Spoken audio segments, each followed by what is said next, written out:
Hello, welcome to the E08 Show. I'm your host, John Malone. In this episode, don't have regulars, because reasons, always. As for our guest, he's from Austin, Texas. He's a pre-sales engineer, podcast host, keynote speaker, and storyteller. Ladies and gentlemen, I give you Doug Thompson. Good morning. That's a big intro to live up to on a Sunday morning here. Oh, yes, indeed. So, how's life? Life is wonderful. We're on day 71 of 100-degree plus summer here, so thank God for air conditioners. Oh, yes, absolutely. Where I'm from, that doesn't even exist. So, if it's like 30 degrees Celsius, we'll be sweating like mad. Oh, yeah, well, we sweat. I spent 6 years in Seattle, so I've got some semblance of the weather that I think you live in. Okay, that makes sense. And have you been up to much recently? I have been up to a lot recently. I have been doing some marketing events across the country where I get to drive. As part of the event, I get to drive these exotic sports cars, Ferraris, Lamborghinis, Porsches. I'm a rather large individual, so I found out that I can save my money and not buy a Lamborghini and Ferrari and be just fine. I know why Tom Selleck always had the top off the Ferrari on Magnum PI Hmm, because I all just right. don't fit. It's like a circus bear. Ah, that makes sense. So, what has encouraged you to take the path that you're on right now? Well, I'm a lot closer to, um, let's say, retirement than new employee training, but really along the. And I wanted to decide what I finally decided what I wanted to be when I grew up, which was a speaker, podcast host, get to sort of share my message about storytelling. And it came during an interview process back at a previous job where um, we'd interviewed like 20 candidates, and they were all nice and all. But my manager came to me at the time and says, "Look, none of them can tell a story like you do." And I didn't think it was a unique skill, but apparently it is, and has made me successful for my entire career is being able to explain technology to like the like to a fifth grader. We'll do that for a to coin a television show, but the ability to relate to people through story. I mean, the brain's wired to listen to stories, and I simply take advantage of that, and it makes connections with people. So now I want to share that ability. I being in the tech industry, I see a lot of brilliant people every day, but I find that if they're not talking to another nerd, they really have a problem sharing the value of what they have. So I'm out there to sort of empower all the nerds to be able to tell better stories. All right, very good, very good.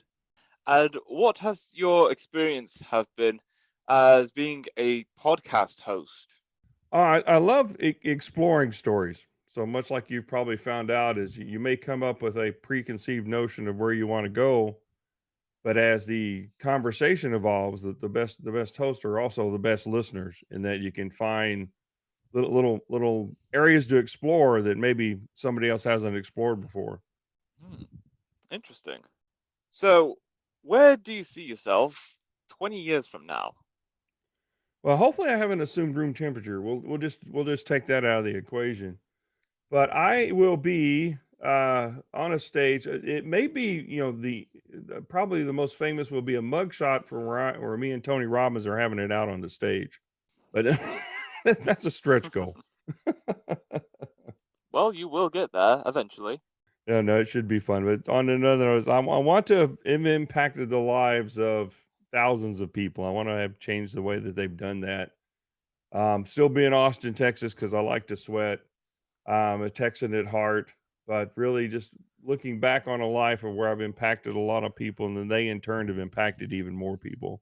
I to quote a book that came from your area of the wood, or not a book, but I like to call it create living horcruxes. I like to teach people to put a little bit of their soul in everybody else, but for good reasons, not to not because I'm out killing people.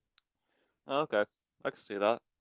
If someone wrote a book about you, what do you think its title would be? Oh, hmm, that's interesting. I would think that it would be the man that taught people to tell stories. All right then. Got a lot of ways you can explore that from there. Okay. So it's like branching out in many opportunities. Yeah, again, getting in because every story is unique. You may start in one place, and I always my methodology is backwards in that when I sort of work to go meet with somebody or go do something, is I start with learning something about the audience, and be it one person, be it a industry, be it something like that. And from there, I get a feel for the words they use every day. What's their day to day life like every day? And then I sort of say, okay, well, here's the message that I want to deliver. And then I sort of write it backwards from there. How do I get, from where they are to where I want them to go? And I find that if I start the stories there, if I start the message or whatever there, in the day to day life, people can relate to that. They can see themselves in the story. And that's the most important thing, is if people can see themselves in that story, then they're more likely to go along for the ride of what you're going to tell them, regardless, if it's 20 minutes, if it's an hour, or if it's a book. If I could ever sit down long enough to write more than a sentence, it would be a book. Ah, all right then. Would you rather be really hot or really cold? Oh, hot. I'm used to hot. Yeah, me too. I don't mind cold, but I prefer hot anyway. Yeah, my wife, when we lived in Seattle, could never get warm. So and it was just like, okay, this is not good. But yeah, I'd rather be hot. I can sweat. Okay, sounds good. If you could live anywhere in the world, where would it be? Right where I'm living. I think I found the place when we bought this place with my wife. I said, pick the place you want to die. After talking with the police for a bit, and she understood it wasn't a threat, that I think this is where we want to be. Look out the back porch. I can see for 20 miles. Ah, nice. What is the best way to start the morning? Found my life improved when I would start the morning with some meditation, and it just sort of sets the mood for the day for me. I get on these streaks in the, like most people, I've probably been meditating now for almost 1,000 days since I started on this journey. Maybe no more than that. But there's been about 4 or 5 breaks where I missed a day for some reason. I had to catch an early morning flight or something. I meant to do it in the afternoon. I didn't. And for whatever reason, I tend to focus on the days that I missed rather than the 1,000 or so that I've gotten. But it puts me in a better mood to receive what the day brings, or be in a place to sort of look for that. The night before, I try to name 3 things I'm grateful for and sort of focus on that. I just write out, whatever happened yesterday, and try to leave it in the past. But since I've sort of adopted that, and the meditation helps sort of set that stage, then followed by coffee. So and Ah, reading a little bit. that makes sense. What causes you to feel nostalgic? Um, Watching my children or grandchildren, I think, and that then I watch them at, like, for example, our 4-year-old granddaughter, when I see her, she's grown and done something, she finds something new, and just sort of, I miss that in me. I miss when going trying to go back to the childhood to figure that out. But did I experience something similar? And do that. So that's sort of where that goes. Otherwise, I try not to live back there. Or sometimes a movie that goes back there. Ah, okay. Have you heard of a drink called banana friche? No. Okay, that's cool. Sounds cool and refreshing. Yeah.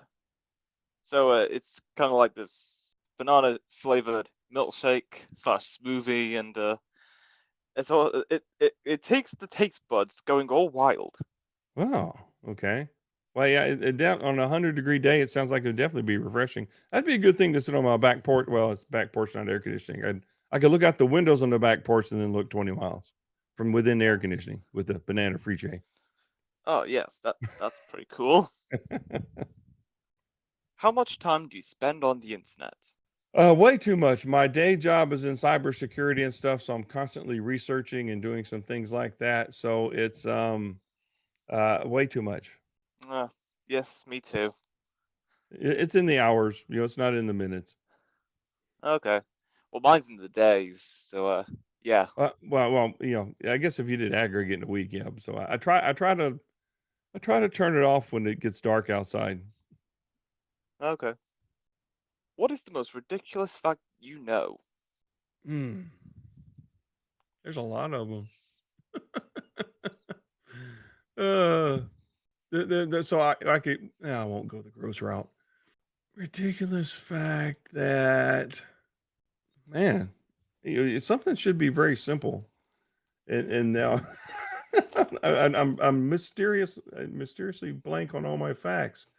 I would think that the Americans call it's the football thing. So we call the game football, yet we spend the least amount of time with our foot on the ball.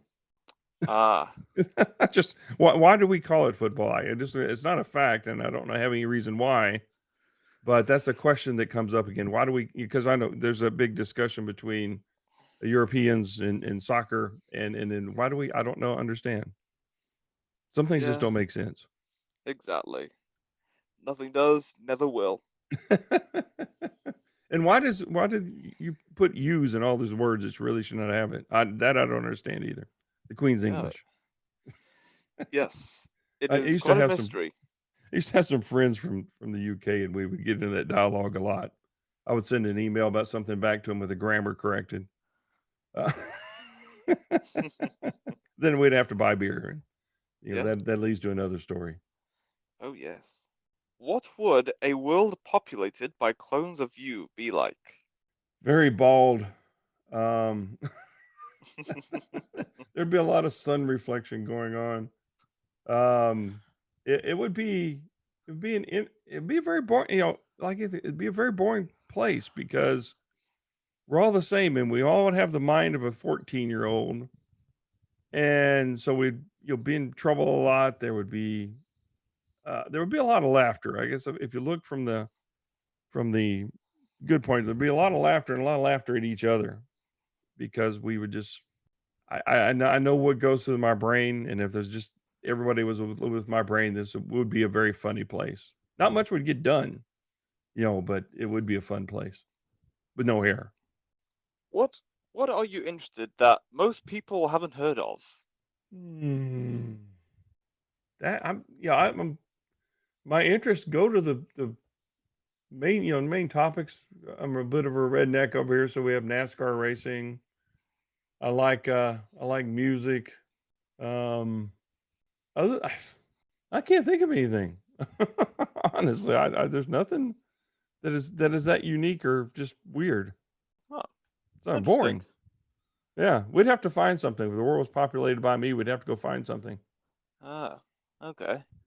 If you had to get rid of a holiday, which one would you get rid of? Hmm. I would get rid of Halloween, but my wife would divorce me and my daughters would kill me. But Ah, I don't need the yeah, extra candy coming around. And it's yeah. turned into, we get nostalgia sometimes around Halloween. I remember when I was a kid what we would used to do. And now I've sit out, we've got a neighborhood where the kids actually still trick or treat. And I sort of I have a game with it. It's a little bit I created this. It's a little bit like skee ball. I don't know if you've ever seen that where you roll something up and it goes into a ring or cup, or you get a Oh some yeah, I points. think I've heard of that. Yeah. So what they do is I've got candy in cups, in which I give them 3 balls, and for every ball they get in one of the cups, they get the candy that's in it. There's always a big line behind it. They sort of like it. It's sort of fun, and even if they don't get it in there, they still get a handful of candy. That makes me a little Okay. nostalgic going back to the time, but um, well, okay, now I can't get rid of it because I have fun watching people doing that. So I would get rid of Valentine's Day. It's a manufactured thing to make us go spend money. How about that? Yeah, I can see that. I feel like most of these holidays, it's kind of like a marketing stunt, like a way to like sell certain goods, foods, or services to Yeah. people. And then when the time comes around, all right, here comes the moolah, you know? Yeah, grandparent, all these different days. It's like, what? Wait, what? Okay, yeah, no, you're right. I think it's a marketing day. They get to rake in all the money. I said Yes. dinners. It's always the thing. You always get the things where people gotta go out to eat dinner. or buy useless stuff. Or my Yeah. wife hoards decorations. We finally got down to only decorating for the major holidays now. Ah, okay. If you could see one movie again for the first time, what would it be? Um, I think, and being the nerd, it would be Star Wars. Even though I've watched it 1,000 times on replay, I think getting into the theater and getting that, I watched it 7 times when it was first out, and just the just the CGI and it, at the time it's still, if you look back, it's like, man, that's like sticks and stones days. But it was an experience. It was just like you were taking on this journey of some other place, and it was, I if I could take it with have never seen it again to go see it, that would be it. Ah, all right then. Who is the funniest person you know? Tim Allen. Well, I don't know him exactly, but I always like his comedy. Yeah, me too. He seems like an everyday guy. Oh yes. Although I like Jeff Dunham too, but who has the comedy there? Is it him or is it the dummies? Who knows? It's a mystery. Maybe there's a comedy in that question as well. There is. There is. I'm sure he's probably had it. I Yeah. saw I saw just a little video clip of him they wrestling with one of the dummies on the ground. Just okay. But it can also be a horror genre because there was a really scary movie with the ventriloquist dummy coming, taking and going live. Yeah. You're going on a road trip. What two items do you make sure to bring with you? Um, Water and some way to listen to podcast. Sweet. Yeah, I listen to a lot of podcasts. I love my favorite storyteller is Mike Rowe. And it goes. I don't know if you've ever heard his podcast, The Way I Heard It. Um, but back when I was growing up, you had AM and FM radio, and every day there's a person back here in the U.S. Paul Harvey would come on. He would read the news at noon, but at 5 o'clock my time, there are different times there, but he would have this 5 minute segment called The Rest of the Story. And what he would do was you would start telling you this story about somebody or something. You didn't know what it was, but he sort of told it in reverse. He would tell really, you got the backstory. And by the end of it, you're trying to figure out, okay, who, because he'd always reveal at the end who or what he was talking about. And I just loved that format. And Mike Rose sort of picked it up later in The Way I Heard It and did that. But it was he's that's, to me, that's what really got, I think the first thing that got me interested in storytelling was something like that. And it was just the very artful way to do things differently than, you didn't start off with Once Upon a Time. It was a backstory, and there's more to people and more to things than you see. And that's why, being a host, I get to ask those questions about the deeper things that are behind that people don't get to see. They only see the front side of it. Well, what's the backside look of it? But you try to do it in a humorous way. Micro does a really good job of that. So between that and then some of the news and things like that, I think I'd be good for the longest road trip possible. Ah, okay. What is your favorite quote? By Yoda or Well, anyone, actually. well, the one I have is the short one is the do or do not. There is no try, but there is one that it's sort of, I added on to it. There was Tim Tim Ferriss had a book called Tribe of Mentors, and in there he had interviews with a bunch of different famous people. And one of them was this gentleman called Terry Laughlin, who came up with this way of swimming that normal people could do. But his quote there, it was like, "We're all on the road to mastery, and we're all going to die before we get there." And I thought that was very profound, because ideally, if we're on this road and we're continuous learning, and we're all trying to get to where the best is, there's always something more you can learn or something new that you can add to it. And then I add the part. This is my add on the part, and it's our responsibility to help those that are behind us when they ask for help from those ahead of us. It's not that they're better than us, but they've got more experience or something. And that's really, if the world looked at it that way, and we were in it with with that point of view, then I think the world would be a much better place. Absolutely agree. You have your own late night talk show. Who do you invite as your first guest? That'd be Tim Allen. We're gonna have fun. Ah, yes. Brilliant. I don't want any deep thinkers. I don't want any politicians. I want to just sit down and have some fun, chat with somebody Yes, that have a I can laugh. relate to. Exactly. That's what life's for. It's too short to do Exactly. anything else. Yes, it's too short to worry about stuff. Just Yeah, enjoy the moment and just be happy. there you go. Because it feels good, doesn't it? It does. I feel better right now just thinking about it. Yes, me too. If you had to pick any character in a book, movie, or TV show, who is most similar to you? Hmm. Wow. I would think I just love Tim Allen. I mean, because he approaches life like I do. You know, it's you sort of have a view that's opposite of a lot of other people. You don't necessarily you let them know you still have it, but you try to do it in a funny way. And but at the end of the day, you seem to be sort of stodgy and stuck in your ways. And at the end of the day, you kind of evolve into a better character. You've learned something from somebody else or something. There's that resolution to that. So I would say it was, and it could be either. It's probably more like Tool Time than his last show he had. But and I had daughters. I didn't have any sons. I had daughters, so I had to always try to figure that out as well, which which was interesting. That was a totally different aspect for me. I was an only child, and I was blessed with two daughters, and that's a different dynamic. Nice. If someone came up to you and said, "Hey, do that thing you do," what thing would pop into your head first? Hmm. Laugh. That's just laugh. I mean, I've got no uh my physical talents. I can't juggle. I can't do that. It would be laugh. I've got an infectious laugh from they tell me. I laugh at Okay. myself a lot. Ah, all right. Sweet.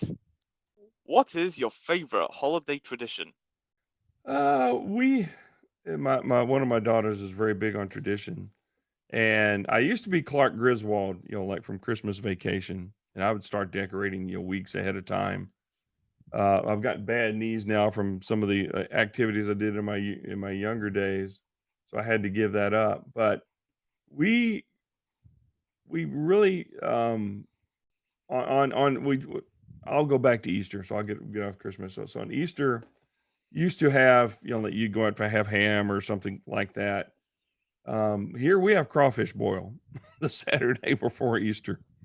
And it's just sort of fun. It's local. We started when we were in East Texas. It's a little harder to do when we were in Seattle, but it's just a fun thing to sit outside, drink beer, because you always got to drink beer when you cook crawfish. And people just sit around and talk. And it's Yeah, not 9,000 degrees by that time. It's only about like in the 80s. So it's okay. interesting.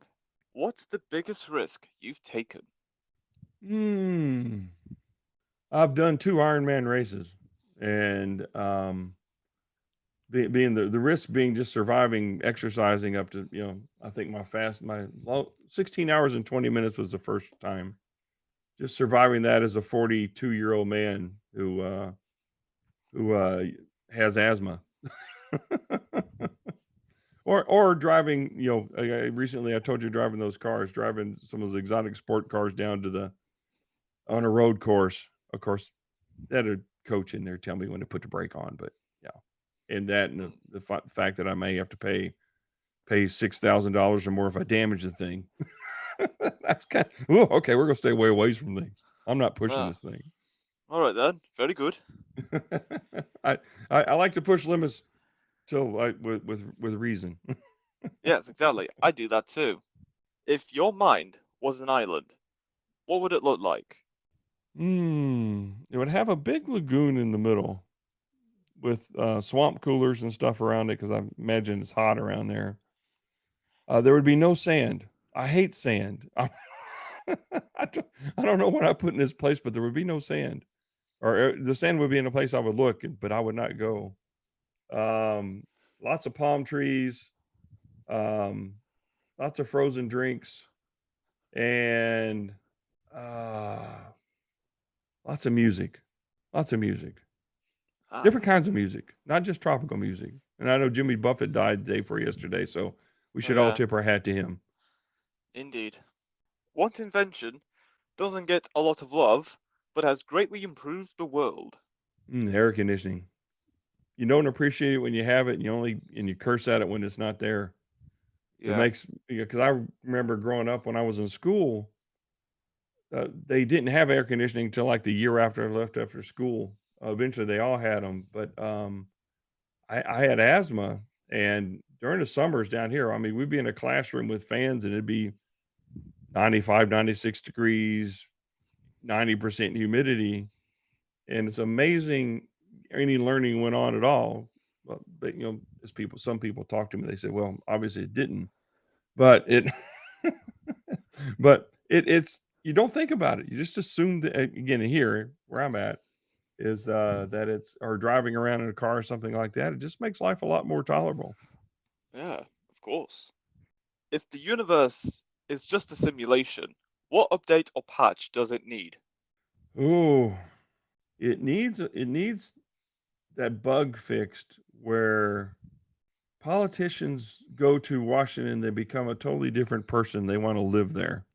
Somewhere the program goes rogue, the malware kicks in, and it just turns it into We need an anti-politician malware or something like that that prevents that. Use to get the people that went there that maybe we didn't ever have them as purely as like that, but they were put the country and the people before what they thought that they needed or wanted or needed to do. That's what I would fix. Yep, couldn't agree more. And that is all we have for this episode. It was great having you on, Doug, talking Thanks for about. having me. You're welcome. And until next time, stay tuned for more.